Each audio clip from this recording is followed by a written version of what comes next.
नमस्कार, मैं Rajmohan Meena, assistant professor in zoology.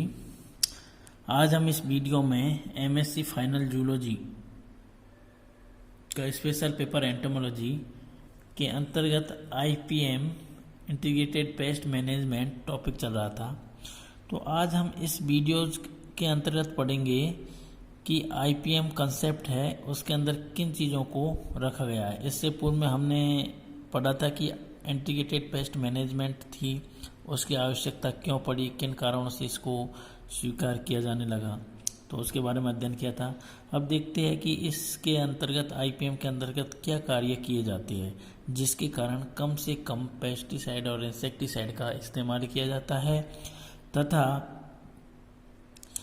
जिससे फूड की क्वालिटी, इंसेक्ट रेजिड्यू वगैरह, फूड की क्वालिटी, इंसेक्ट रेजिड्यू आदि से क्या है, वातावरण को सुरक्षित रखा जा सकता है। तो आईपीएम कंसेप्ट, इसके अंतर्गत जो पेस्टिसाइड यूज की जाती है एग्रो इकोसिस्टम या क्रॉप प्रोटेक्शन के लिए या कल्टीवेशन के लिए, तो उसके डिसएडवांटेज को कम करना होता है। दूसरा, जो socio economic and ecological advantage होती है उनको बढ़ाया जाता है। ठीक है, सोशियो इकोनॉमिक इकोलॉजिकल एडवांटेज को बढ़ाया जाता है, जबकि पेस्टिसाइड है उससे संबंधित जो भी एसोसिएटेड प्रॉब्लम्स होती है, उनके डिसएडवांटेज होते हैं, उनको कम से कम किया जाए। यही है concept of IPM, integrated pest management. अब इसके अंतर्गत कौन कौन से पॉइंट लिए गए हैं। सबसे पहले है understanding the agricultural ecosystem, understanding the agricultural ecosystem. तो आईपीएम के अंतर्गत सर्वप्रथम देखा जाता है कि जो एग्रीकल्चर इकोसिस्टम होता है वो किस प्रकार का होता है, उसमें किस प्रकार की फसलों का, क्रॉप का प्रोडक्शन किया जा रहा है, कल्टीवेशन किया जा रहा है, किस प्रकार के पेस्टिसाइड, इंसेक्टिसाइड है उनका उपयोग किया जा रहा है। दूसरा, उसके क्षेत्र में रहने वाले किस प्रकार के इंसेक्ट्स होते हैं, उनके नेचुरल एनिमीज होते हैं, इन सारी चीज़ों का पता लगाया जाता है और उसी के आधार पर इस आईपीएम को क्या है, लागू किया जाता है, लॉन्च किया जाता है। सामान्यतः इस एग्रो इकोसिस्टम के अंतर्गत विभिन्न प्रकार के कार्य जैसे प्लोइंग, जुताई करना है, इंटर कल्टीवेशन जिसमें अलग अलग प्रकार की जो फसलें पैदा की जाती है उनका ट्रीटमेंट किया जाता है पेस्टिसाइड का, इन चीज़ों का पता लगाया जाता है। तो ये सारी चीज़ें होती है। सर्वप्रथम एग्रो इकोसिस्टम, एग्रीकल्चर इकोसिस्टम का पता लगाना, उसके आधार पर डिसीजन या निर्णय लेना। नेक्स्ट है प्लानिंग ऑफ एग्रीकल्चरल इकोसिस्टम। इसके अंतर्गत आप किस प्रकार की क्रॉप का प्रोडक्शन करने चाहते हैं, किस प्रकार के क्षेत्र में करना चाहते हैं, उसकी प्लानिंग की जाती है। प्लानिंग के अंदर क्या किया जाता है कि इस प्रकार की क्रॉप को सेलेक्ट किया जाता है कि वो इंसेक्ट के लिए पैलेटेबल नहीं हो, अच्छी स्वाद वाली नहीं हो। दूसरा, उसको पेस्टिसाइड है, इंसेक्टिसाइड है, वो डालने की कम ज़रूरत पड़ती हो, तो ये प्लानिंग की जाती है। IPM program agriculture ecosystem can be plan in term of the antiseptic pest problem also way to reduce the that is the integrated crop protection with crop production system. Growing of the susceptible varieties should be avoid and related crop sudden to be grow.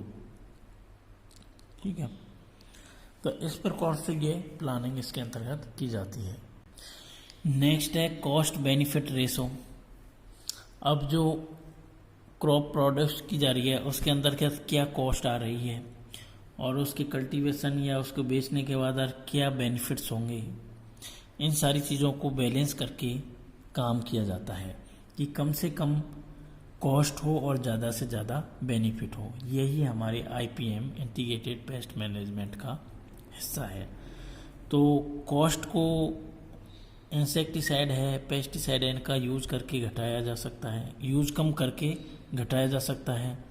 ठीक है, तो इस प्रकार से ये cost benefit ratio को भी इसके द्वारा इसमें कैलकुलेट किया जाता है। सेकेंड है टॉलरेंस ऑफ पेस्ट डैमेज।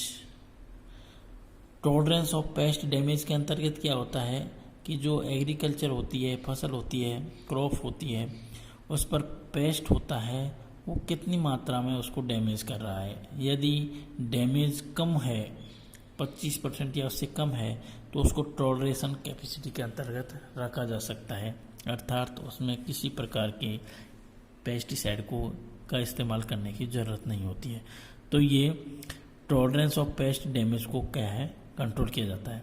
इसके आधार पर जो इंसेक्ट्स होते हैं, इंसेक्ट की पॉपुलेशन होती है, उसको कई भागों में बांट सकते हैं कि इनसे इंसेक्ट की पॉपुलेशन के द्वारा कितनी क्षति फसल को पहुंचाई जाएगी। The relation between the density of pest population and profitability of control measure to expose throughout the threshold values. तो उनको विशिष्ट प्रकार की थ्रेशोल्ड वैल्यूज के द्वारा क्या है, मेजर किया जा सकता है। तो सबसे पहले है इकोनॉमिक इंजरी लेवल, EIL। हम इसको एक ग्राफ के माध्यम से समझ सकते हैं। जैसे यहाँ पर ये ग्राफ है जिसमें पॉपुलेशन, डेंसिटी है और यहाँ पर ये टाइम। तो यहाँ पर ये तीन चीज़ों का हम अध्ययन करेंगे। GEP जिसका मतलब है general equilibrium position, general equilibrium position. Next है इकोनॉमिक थ्रेशोल्ड लेवल और सबसे ऊपर है इकोनॉमिक इंजरी लेवल। तो इस प्रकार से देख सकते हैं कि कौन सा इंसेक्ट होता है वो फसल को कितनी क्षति पहुंचाएगा, कितना डैमेज करेगा, तो इसके माध्यम से समझ सकते हैं। सामान्यतः किसी एग्रो इकोसिस्टम के अंतर्गत जो इंसेक्ट की पॉपुलेशंस होती है वो रेगुलर अवस्था में GEP, जनरल इक्विलिब्रियम पोजीशन के अंतर्गत पाई जाती है, जिसके द्वारा क्षति बहुत कम या उसको पेस्ट की कैटेगरी में नहीं रख सकते हैं। सामान्यतः इतना डैमेज होता है। यदि इनकी संख्या में लगातार वृद्धि होती है तो वो ETL मतलब इकोनॉमिक थ्रेशोल्ड लेवल पर पहुंच जाता है।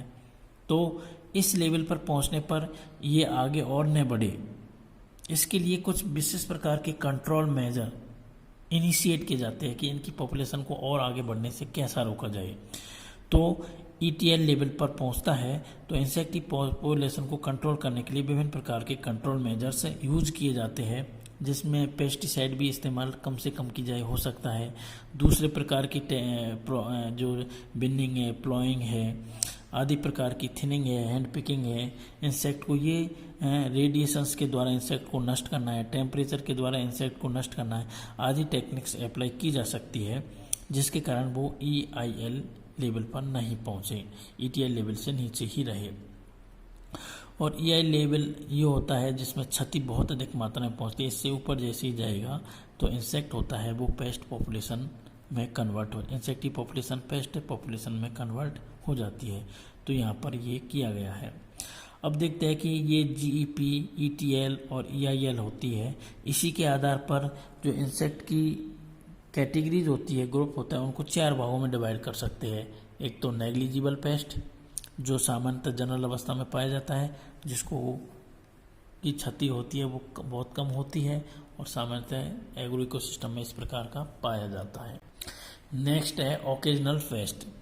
अब ओकेजनल पेस्ट में यहाँ पर देखते हैं कि ये हमने पहले भी पढ़ा था कि ये सामान्यतः रेगुलर उस एग्रो इकोसिस्टम में नहीं पाया जाता है, लेकिन कई बार एक निश्चित समय पर ये ओकेजनली पहुँच जाता है और वो EIL इकोनॉमिक इंजरी लेवल पर पहुँच जाता है, जिससे क्षति फसल को बहुत अधिक होती है।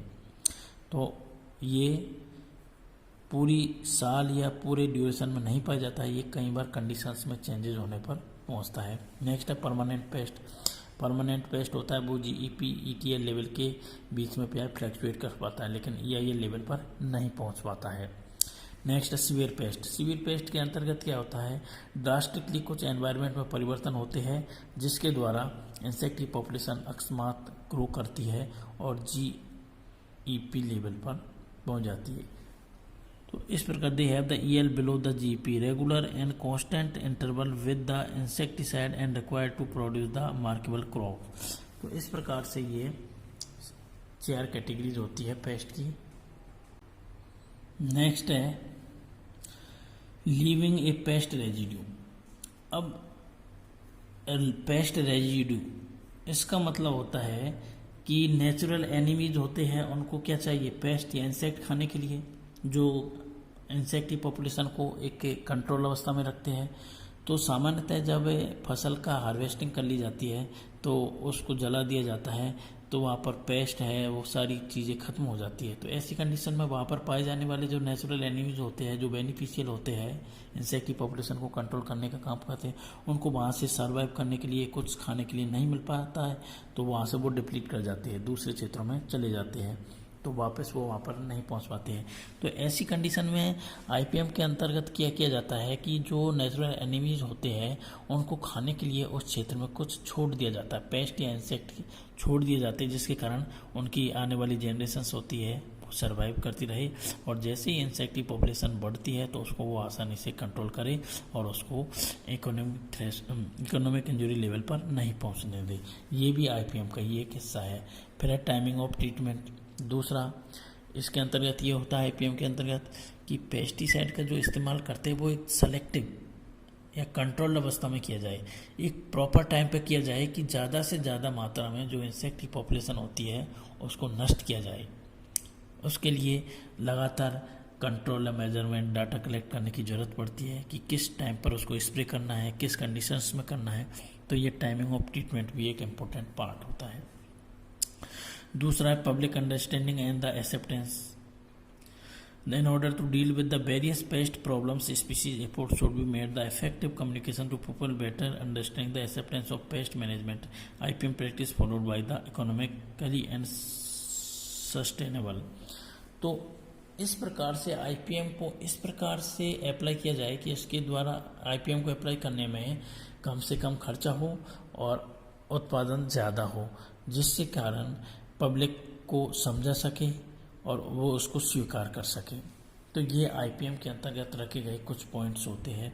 यहाँ पर आईपीएम की कुछ लिमिटेशंस होती है कि किस स्थान पर उसको किस समय उसको अप्लाई करना है, कब नहीं करना है, तो ये आईपीएम के अंतर्गत आता है।